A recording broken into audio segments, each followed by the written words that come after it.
It's loading up. Okay, so we are live now, both on YouTube and Instagram. So, hello everyone, and welcome.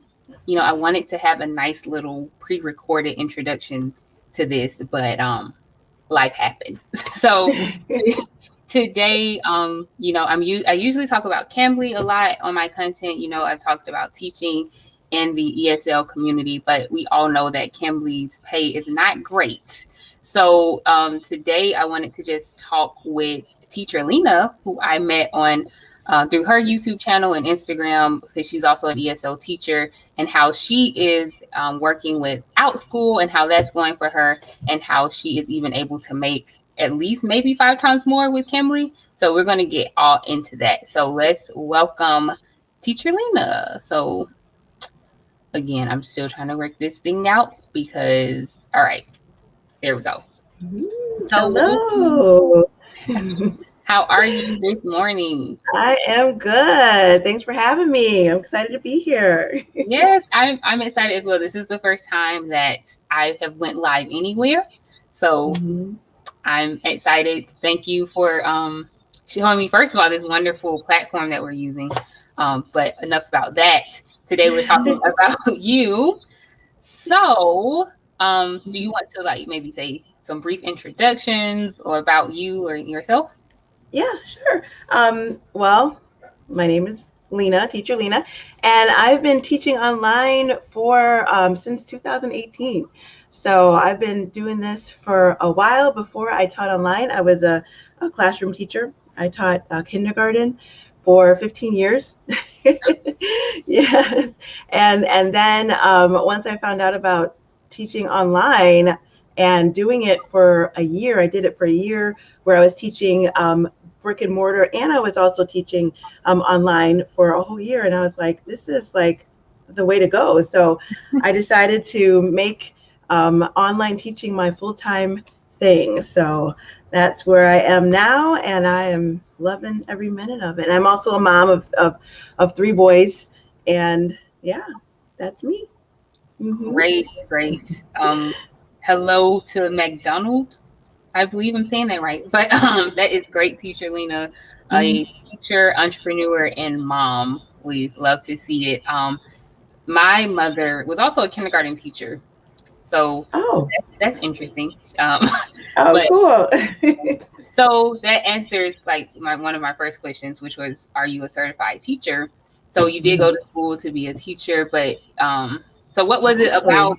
Oh, to answer that question, actually, I did not actually go to school to be a teacher. I actually, before I taught in the school, I homeschooled my kids. I did a lot of classes through our homeschool co-op, and then I taught at a private school. So I kind of moved up into the position. So at a private school, at the school that I was at, you didn't have to actually have a certification. So they wanted you to have a degree, a bachelor's degree. And then they got to know me, and they felt like I was fit for the position that they had. So I don't have a teacher certification, actually.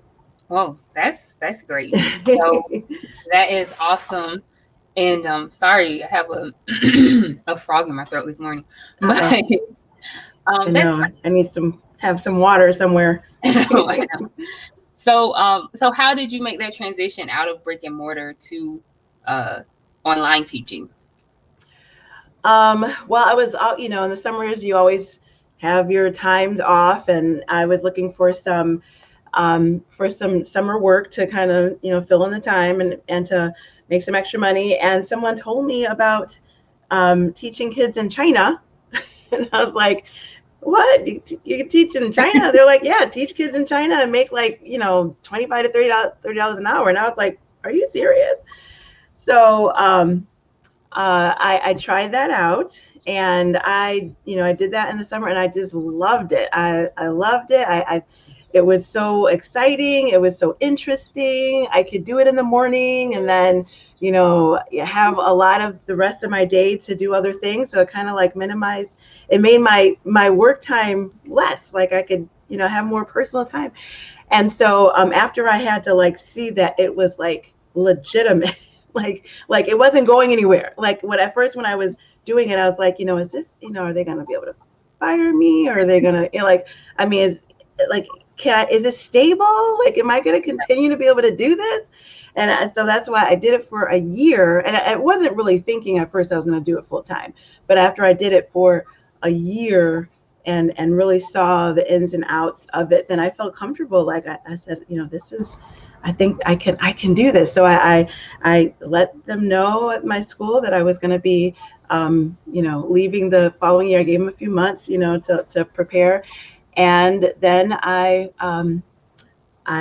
decided I went the next summer, I went full time, and I had to, get some companies under my belt to make sure that, state income was stable. Because at that time, at first I was with one company. So I had to gradually add more companies and make sure like you had enough diversity and streams of income so that just in case one dries up, the other one can help fill in the spaces. So yeah, you got to cover all the bases when you're doing that.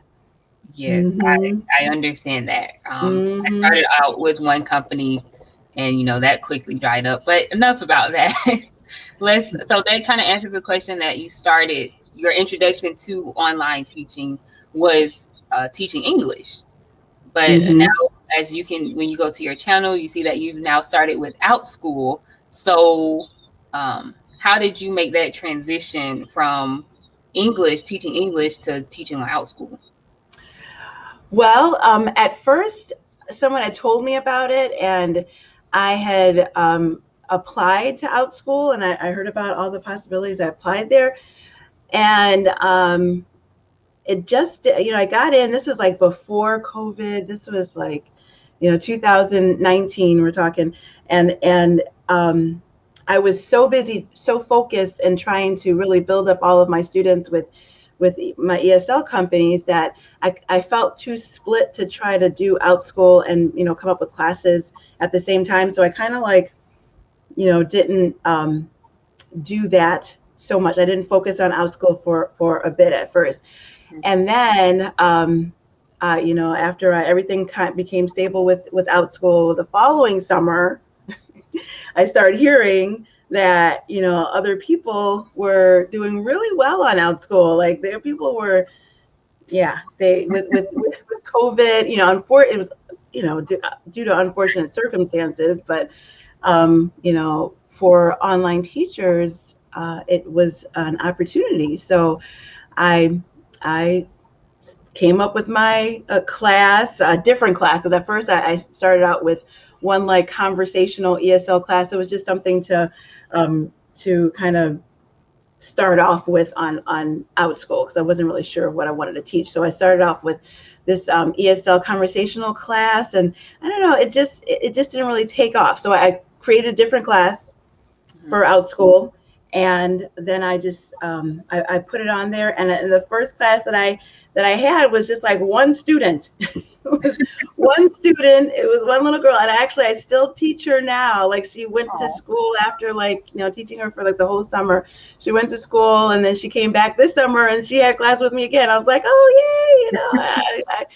I was so excited.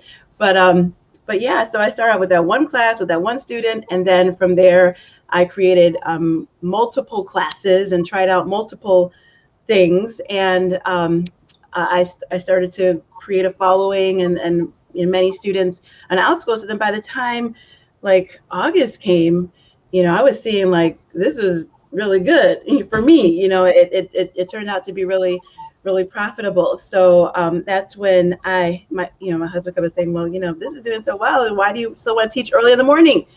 Because I was getting up pretty early.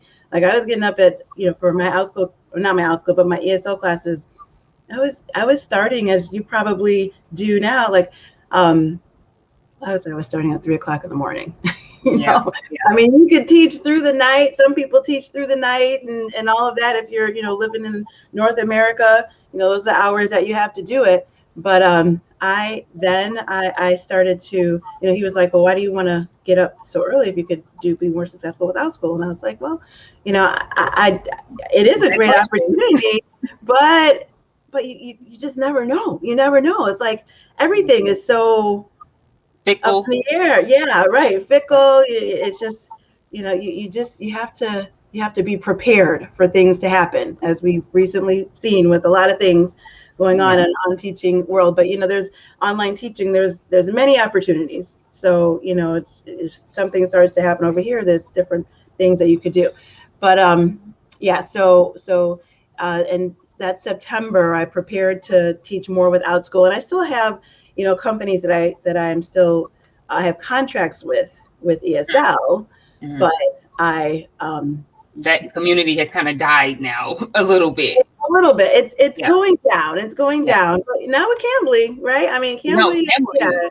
it's stable. But I think the thing though, the thing with me with Cambly is that, like you said, you're still waking up and still doing those hours, but the pay never increases. Yeah. It's always the same pay. At least with other companies, you had the opportunity to, you know, increase that pay. So I just want to say hello to our viewers that are here. Stacy just said, "Hi, ladies. Hi, Stacy." Hello, hello. So everyone that's watching, if you have any questions that you want to ask Teacher Lena about Outschool at any time, just put it in the comments and I'll try to get back to it as soon as I can. So, I mean, that's understandable. You're making more money with Outschool, and we'll get more about into that later, hopefully. So, again, you don't have a degree, but I mean, you do have a degree. You have a bachelor's degree, but not in teaching. You're not like a certified teacher. But Right. even still, is a degree required to teach at Outschool? Nope. You don't have to have a degree with Outschool. They just want to see that you have experience and expertise in what it is that you want to teach. Right. So that is all they ask for. But no, you don't have to have a bachelor's degree. That's great. That's a Mm-hmm. plus that you're able to do that. Yeah. So Stacy had mentioned that there are tons of bookings, but unfortunately low pay with Cambly. So yeah, Stacy, I agree with that. So Yeah. Cambly's a great opportunity just for, for backup when you're behind. I mean, you can make a lot of money with Cambly, put a lot of hours in too, right, but it is stable, and yeah, you don't have to worry about not having any stream of income when you have Cambly. right. Mm-hmm. So of course I would assume you recommend Outschool. You have so many videos on your channel about Outschool. So why would you recommend it to others, or would you recommend it to others to join? Oh, absolutely. I recommend it. I mean, um, yeah, after teaching ESL for a while, it was just like, um, you're stuck with one thing, especially with some people who are teaching with one company. It's like you have the one curriculum that you're always teaching all the time. And so it gets to be kind of monotonous. And English might not necessarily be your passion. I mean, you love the kids or you love your students, but that might not be your passion. So with Outschool, you're able to teach what you want to teach. So if you're interested in history, you can teach that to the students there. It's up to age 18, so you're not teaching any adults there.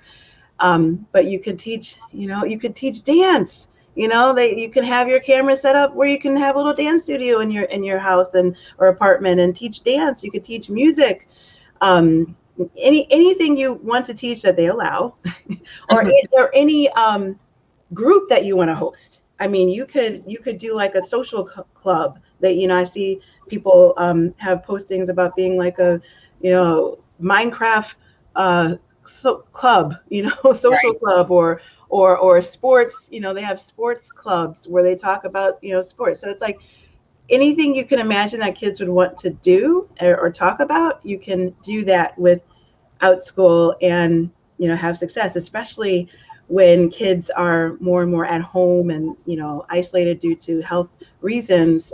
It's been a really good social outlet for kids, and they get to learn too. So for that reason, you can teach so many things. um, you're teaching the kids all around the world, so the flexibility of hours is great. I mean, you open it up. For me, if I open up in the middle of the night, I'm going to teach kids on, in Asia, or, I've taught kids in Africa. I have a student in Hawaii right now. So it's like you're teaching kids all over the world. So because of that, you could teach at whatever time that you want. So that's awesome. And then, I mean, of course, there's the pay. I So mean, again, we're going to get yeah, to that because yeah, that's I think why everyone is very interested in Outschool. yeah. Before we talk about that though, Melissa has a question. She says, "Good day. I'm accepted at Outschool, but struggling to figure it out. How do you make bookings? I'm from South Africa, willing to put in the hours. Just need some help on how to get students." So that's great that you've been accepted, Melissa. Yeah. I'll have to talk about my experience with Outschool later. But so yeah, how do you get the bookings? And yeah, how do you just actually start getting people to show up to your classes? Um, so there are 3 million students that are supposedly with Outschool. That's what they say. They have 3 million families. So there's a lot of students and kids there who are wanting and looking for classes. So, if you're not getting bookings right away, I would say, don't give up. I mean, you just have to try to, either work on your profile to make your profile look more appealing, work on your class description and make your class description look more appealing, or make your title, more enticing. And if people are familiar with SEO optimization, I mean, they do have that with Outschool too. So it's like if people are searching for your class, you want to make your class searchable. Okay, you want to use keywords and phrases that people are looking for. So you want to do those things to try to get your class to be noticed on their platform, because there's a lot of different classes there for them to sort through. So you want your class to come up on the top of the list. So you need to do some research into what's going to make your class really stand out. And then, of course, there's the thumbnails. You got to make your thumbnails look really nice and eye grabbing too. So that's definitely something you want to look into. So that's something on the platform that you could do. But then, I mean, there's a lot of teachers who advertise outside of the platform. I mean, they do advertise their classes for the teachers already, but there's also people who will put their classes on Pinterest, or advertise your classes in different Facebook groups, or go into Facebook groups with parents and find out what parents are looking for classes and suggest your classes to parents who are in Facebook groups, or your friends on Facebook. So there's different ways that you can find your bookings, if you're feeling like you're not getting booked, because there's students who are there who are ready. And then there's also the type of class, because there are different types of classes. Some classes are more desirable than others. Like for me, ongoing classes have been really good. I mean, I do a lot of younger kids, like preschool to kindergarten. So those parents, they just want to have an ongoing class and not necessarily keep re-enrolling the student every week. No, they just want to enroll and be done, right? Right. But then there's other classes that are really good to do for a one-time class, or a multi-day class. You might teach that class for, maybe 2 weeks and then be done with it. So it's like you have to kind of experiment to see what is going to work. Because when I first started Outschool, I had I called myself the class making machine. I was like spitting out so many different classes and so many different class types to see what was going to stick, what were parents going to really want from me, and what from what I was offering. And then, after I found that out, then I kind of scaled down and stuck with the classes that really work. So you have to experiment to really see, and then see what gets the bookings, and then go from there. Yeah. Great advice. Mm-hmm. This is why we ask the experts. Right. Yeah. So now I think what we've all been waiting for is the pay potential. We've seen it advertised as making like $50 an hour. I see some teachers on Instagram, that's how they started their teacherpreneur business and making six figures now. So if you, I don't know how much you want to share of your own personal information or just what you've seen with other teachers, how much have you made or how much can you make per hour with Outschool? Yeah, that's great. Yeah, different. I mean, there's so many different opinions on how you can make money on Outschool and how to price your classes. And it's really just a personal decision. But the way that I started was I decided to start my classes with a lower price because I was new. I just wanted to like get on there and um, just kind of let people know I was here and get some people in my classes and then get some reviews, and then from there I was going to raise my prices. So my group classes, I was actually pricing them so that if there was a 3-day class or three if they met, if it was an ongoing class that met 3 days a week, then I was pricing it as $5 a class. Okay, so they're actually coming into my class for $15 for a 3-day class. And that got a lot of kids into my classes. And then after I got those kids into the classes, then I was able to raise my prices. And so now I have multi-day class or ongoing classes that I price at like $10 per class. So, with that, and they do take 30%. So they do take 30%. And I don't have a problem with that because I mean, they do so much for us. The platform is wonderful. I wanted to mention that the platform is wonderful. It's very teacher friendly, and it helps you to stay very organized. But they give you a great platform to work on that they've worked hard at. They have the students come to you. They're advertising for you. So they're doing a lot for you. So I don't mind the 30% taken. And so after the 30% is taken, and if I'm, my classes, I have, classes that are like, $100 an hour, or I have classes that are $50 an hour. It just depends. Like I do have, like my classes are 30 minutes. So let's just say for my one-on-one private class, that is, sometimes it's between $30 to $40. So it might be $25 that I'm actually taking, right? I'm taking that for that 25-minute class or 30-minute class. $25 multiplied by 2, that's $50 an hour. That's like that's the minimum of what I'm getting paid with Outschool. And then with the group classes, there's a potential to make more. So I can make between $50 to $100 an hour on Outschool. That's great. And I even think well that's more than what most brick and mortar teachers, certified teachers would make. Yeah. Which is it's just very the potential that you have with online teaching or just online jobs period is just great, and very thankful for them during these difficult times. Yeah. So talk about the pay. The potential is huge, and you can teach just about anything as long as you have the expertise in that area. So if everyone has met that, what do you need to do to apply? And before that, Melissa said thank you. So you're welcome. All right. So what do you need to do to apply? So to apply, you need to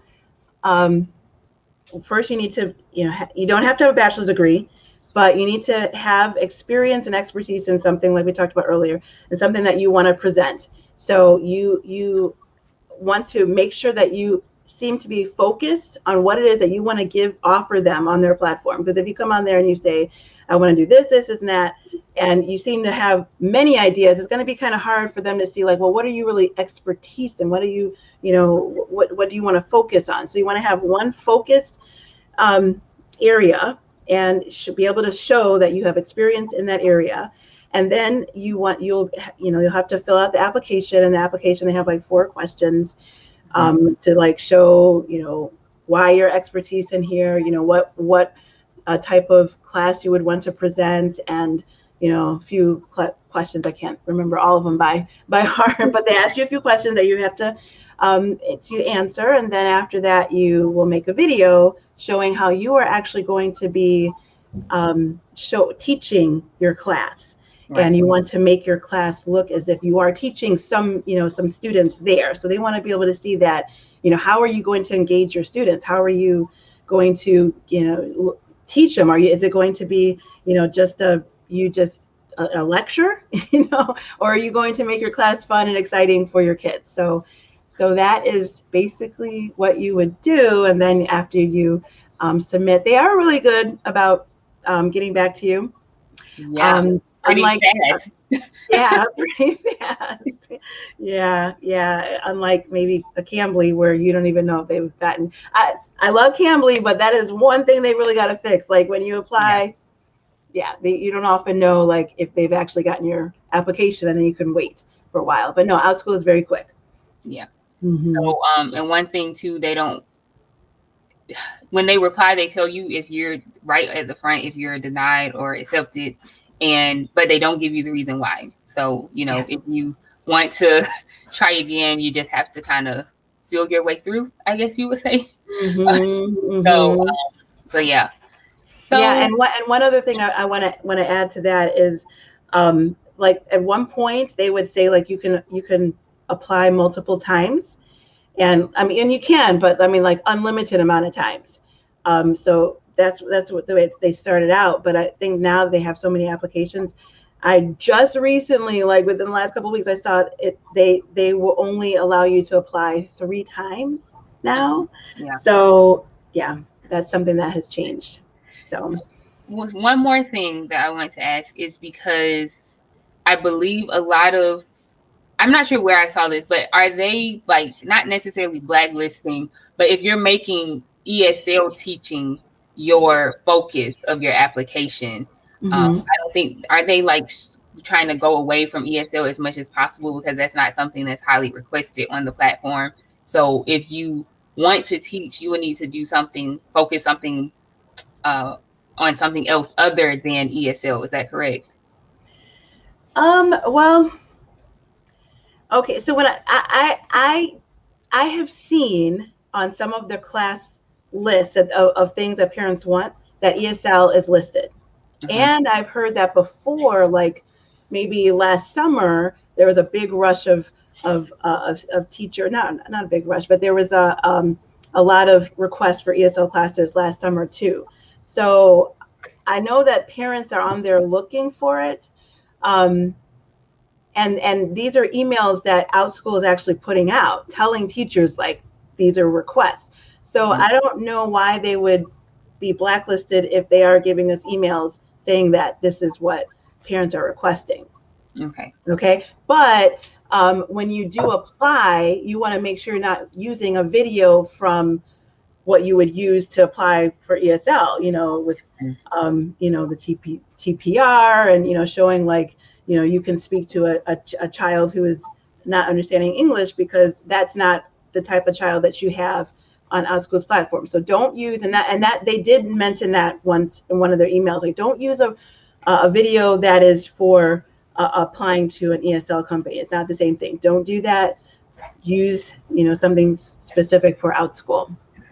So, yeah, All yeah, right. yeah. Well, thank you for that. I don't have any more questions. If anyone else does, feel free to share that again in the comments, and also look back at your YouTube channel. I have it listed in the description of this video, and also your Instagram. Do you want people to message you on Instagram, or Oh, that's like, fine. okay? They can. I didn't know if you preferred Instagram or like commenting on your videos. So, Oh, yeah. Well, I don't, I am on Instagram, but, I would probably respond quicker on my YouTube channel, but I am on Instagram too. Mm-hmm. so yeah. So again, that's all linked below. Thank you so much for coming on today. And for our viewers, if you are interested in my application process for Outschool, I'll be happy to share that. I guess it'll be a what not to do since it was but everything has there's a reason for everything or something. It just wasn't, if it should have happened, I think it would have happened, but Mm-hmm. no, we'll see. Well, and I do want to say about that. It's like they do have a lot. Obviously, they have a lot of teachers who are applying right now. So I feel like they're just shifting through or sifting through and seeing what they have a bigger need for. So even though you might be a really good teacher and you might have really good qualifications in what you want to teach, they might feel like they have too many teachers in that area, so they might not go with that teacher. That's what I'm seeing, and what I'm thinking is happening. They haven't said it, but I just know that I've seen a lot of good potential, really good teachers who apply who don't always get in. So if you are going to apply, make sure that you come with your best foot forward. Try to be unique in what it is that you want to teach, and do some market research. Go to Outschool, look and see what's being offered, what seems to have less teachers teaching, and then go from there. Don't teach what everyone else is offering, or try to apply with that in mind. Try to find something that teachers are not already offering, because it is competitive right now. Just like a lot of companies obviously are really competitive, with their applications right now. It's very competitive in the application process. So come with your best foot forward. Yes. Do your research. So, and Fatuma also says thank you. And yes, again, we really appreciate it. And I guess we will see each other around. And also, we did another video on teacher Lena's page not too long ago, a live stream, and she was asking me some questions about Cambly. I think I've answered some of the questions you asked me. I've never mentioned before on my channel, like my age and stuff like that. So if you're interested in that, go check out her channel. And yeah, that's all for today, and we'll see you guys next time. Thank you. Yeah, thanks for having me. Thank you, everybody. All right, bye. Bye. Let me end. Okay, how do I end on this? Okay. Should be up in the corner, right? Yeah. Yes. I'm just gonna share it. Wait, no. I'm trying to see how I can post it to Instagram, I guess. Oh, but you should end the live first. Oh, well, I don't know how that works. Oh,